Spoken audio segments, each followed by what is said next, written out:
My name is Bryan Norkus. I'm an ETSU history major. I'm doing this project for Dr. Newcomer's Latin American history class. Today I'm going to talk about Sandino's Nicaragua and the rebellion against American imperialism. First, I have to talk about the colonial Nicaragua period. Originally, Nicaragua was colonized by Spain. It was essentially an extension of the Panama colonies and was founded in 1522 by Gil Gonzalez. There were approximately 1 million inhabitants. The initial goals were to convert souls and obtain gold and other resources. The outcomes, 30,000 slaves were saved, and but what really happened was hundreds of thousands of lives were lost to conquest, slavery, and disease. Today, very few Indians remain, and the population is mostly mestizo. In 1821, Spain relinquishes control of the Central American colonies of Nicaragua, Guatemala, Honduras, El Salvador, and Costa Rica. They would later found the Federation of Central America in 1824. In 1850, U.S. begins involvement with foreign investment. Cornelius Vanderbilt sets up a transit company to ship goods over the isthmus. In 1855, after several years of civil war, Tennessean contracted with liberal forces and later figured out that he could take over as dictator and president. He's quickly ousted. In 1893, Jose Zelaya is elected president. He's a liberal, and he hardcore favors foreign investments. By 1909, American companies held a monopoly on transportation, and investors held majority stakes in pretty much all production. This has included coffee, gold, lumber, and bananas.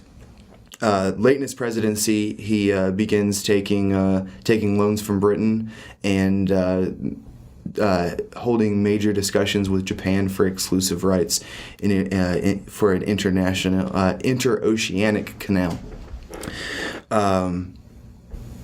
Correlating with this time was President Taft and his dollar diplomacy. He's quoted saying, "Active intervention to secure our merchandise and our capitalist opportunity for profitable investment is their platform." This is seen later on in Nicaragua's history, and is a big part of the revolutionary movement. In 1909. In October 10th, 1909, conservatives revolt against the Zelaya.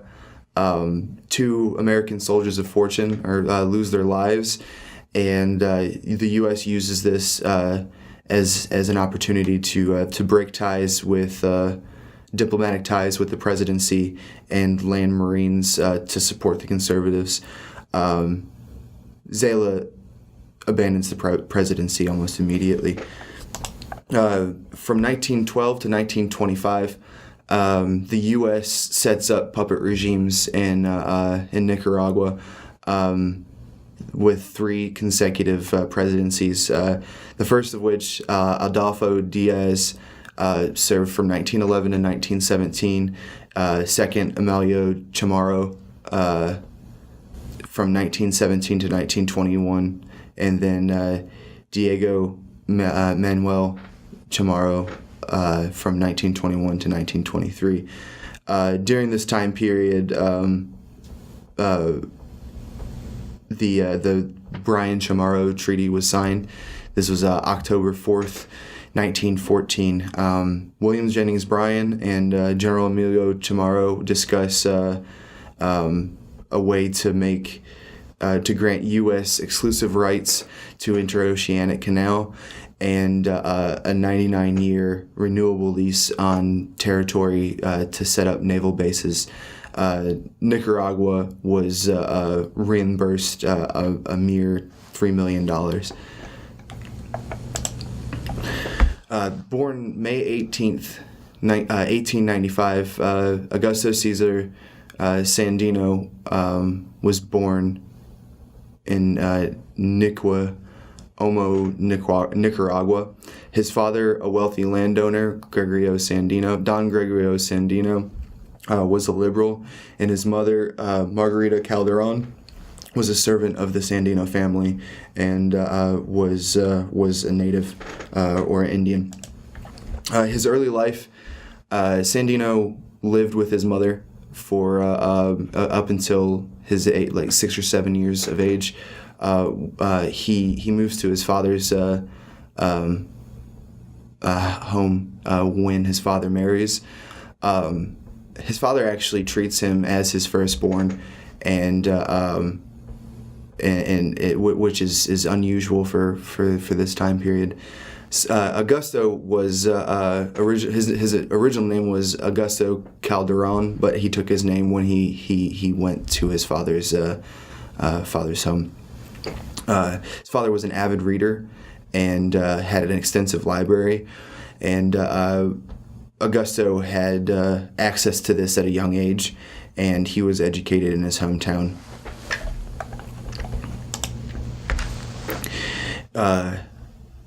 The rise of opposition. In 1920, when Sandino was 25 years old, he gets in a fight. The details of the fight are unknown, but the results were a man was shot in the leg, and Sandino fled to Honduras. While in Honduras, Sandino was employed by a sugar mill. He was wounded in a robbery that he stopped, and immediately went to the authorities to try to apprehend the suspect. The authorities turned him down, stating that they had lack of funds and men. Sandino would take matters into his own hands. He acquired a rifle and never returned to the sugar mill in Honduras.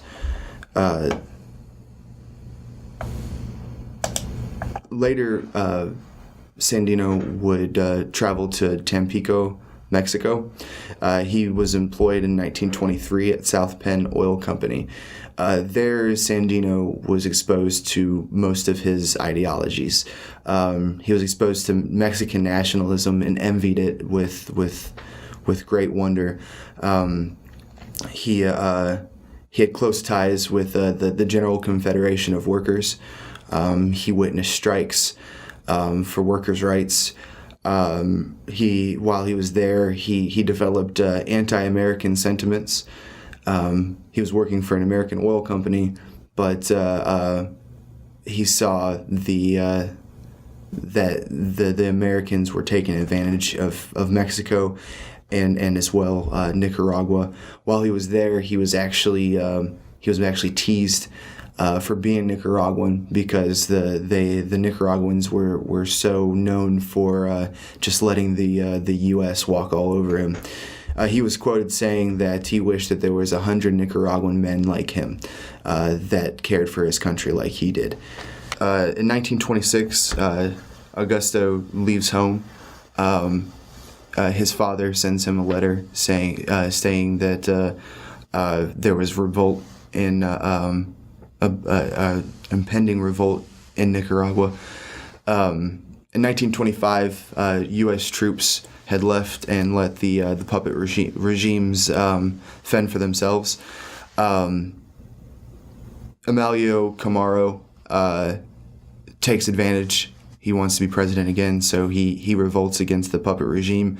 The liberals were opposed to the having the conservatives, and joined the cause, and which resulted in civil war.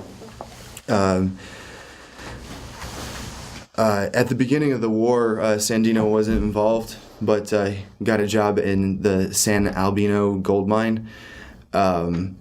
There, he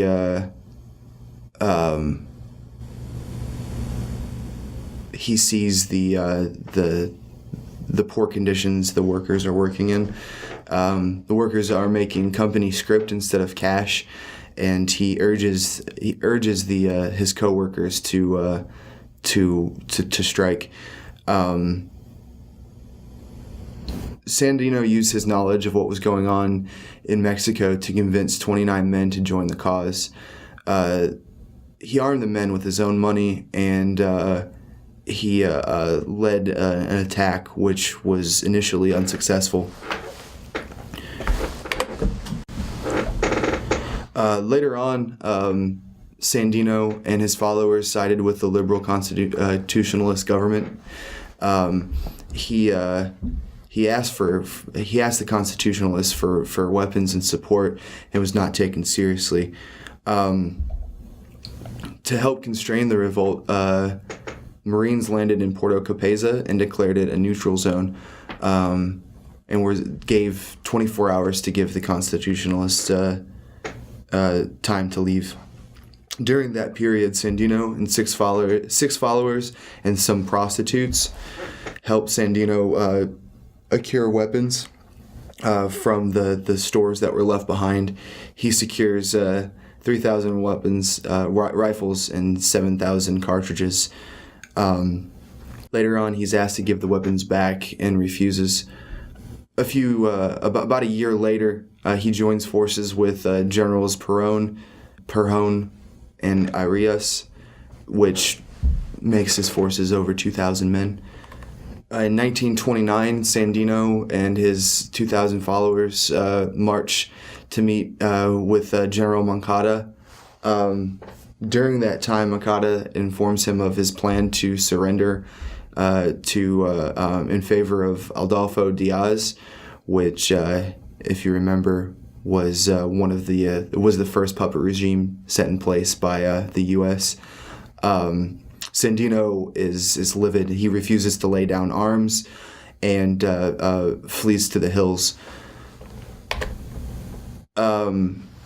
This led to open revolt against the U.S. imperialist regime. Sandino is convincingly argued against oppression from foreign interests. He wanted to disperse all uncultivated arable land. Land would be cultivated by its respective community. This was different than most other Latin communities because he didn't want the land to be cultivated individually. He wanted it to be collectively, a communistic idea. He urged Nicaraguans to join the ranks for the common good. He's quoted saying in his memoirs, quote, "My greatest honor is having been issued from the womb of the oppressed." He was a great organizer and began to get a huge following in the northern parts of Nicaragua. During this time, he starts a guerrilla warfare campaign. He uses hit-and-run tactics on the Marines themselves. Sets up a mountain base called El Chipote, and he gives the Marines concessions for his surrender, which are free and open elections and the removal of U.S. forces and U.S. involvement from his country. The U.S. response was to set up a National Guard of Nicaraguans. The U.S. would train the officers to serve its interests, and it appoints Anastasio Somoza Garcia as their leader. During the guerrilla warfare campaign, the U.S. also oversee what they called open elections. The first election would result in General Moncada being elected as president. Augusto wasn't happy with this. He knew that Moncada was just was another one of the many puppets. This would lead to 5 more years of struggle. In 1932, Juan B. Sacasa would take over as president in an open election, and by 1933, the troops would the U.S. troops would leave based on political stability. When the Marines left, they turned over power to the National Guard. Somoza is given the complete authority over the military, while Sacasa was president over the government. This led to the initial surrender of Sandino. He initially promised to lay down arms if free elections were held and U.S. removed the troops. He agrees to lay down arms with concessions to keep 100 armed men for a calendar year, and given an extensive plot of land for his followers to start his collective. Somoza had other plans. On February 21st, 1934, Somoza orders Sandino to be assassinated. This was authorized by Washington. There's a lot of documentation of correspondence between Somoza and the U.S. government, and Somoza, knowing that Sandino is no longer a threat, moves to the collective and kills hundreds. Then turns to the presidency and takes over as dictator. The Somoza regime would reign for the next 40 years, 3 succeeding Somozas, almost like a monarchy. But the idea of Sandino and his guerrilla warfare, hit-and-run tactics, would engulf the Latin America in that time.